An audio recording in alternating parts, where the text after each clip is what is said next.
My hope for the Baseball Foundation is to create and to develop diamond diplomacy.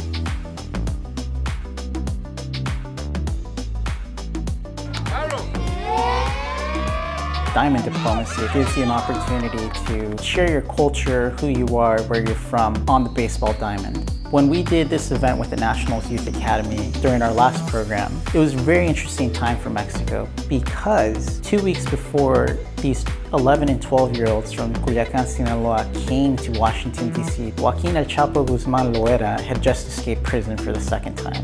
By the time these kids came here, they still heard it, but by the time they left, the only thing people in this area of DC could talk about was, wow, these 11 and 12-year-old kids are really, really good at baseball.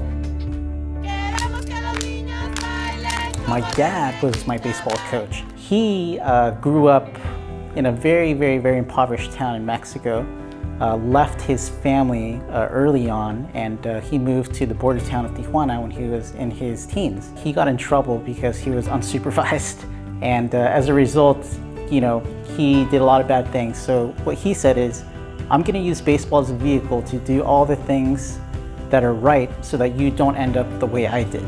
I wanted to help out kids who grew up like my dad, but also to make sure that the kids who were growing up had the same opportunities that I was afforded to school, college.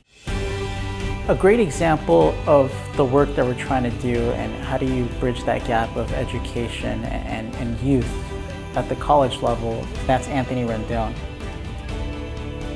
For the fact that I had 3 years under my belt of college and I want to go back to finish, and I think for any 17, 18-year-old, it's easier to go back once you've started, I think, than start over once you're in your mid-30s when you're done playing baseball. So I would definitely encourage everyone to go to college. He's exactly who we want to role model and say, hey, look, here's a Hall of Famer in the eyes of the Mexican-American community. He's someone that you can aspire to be. I'm very happy to have a small place in this large ecosystem and to contribute to be a baseball diplomat and encourage it all over the world.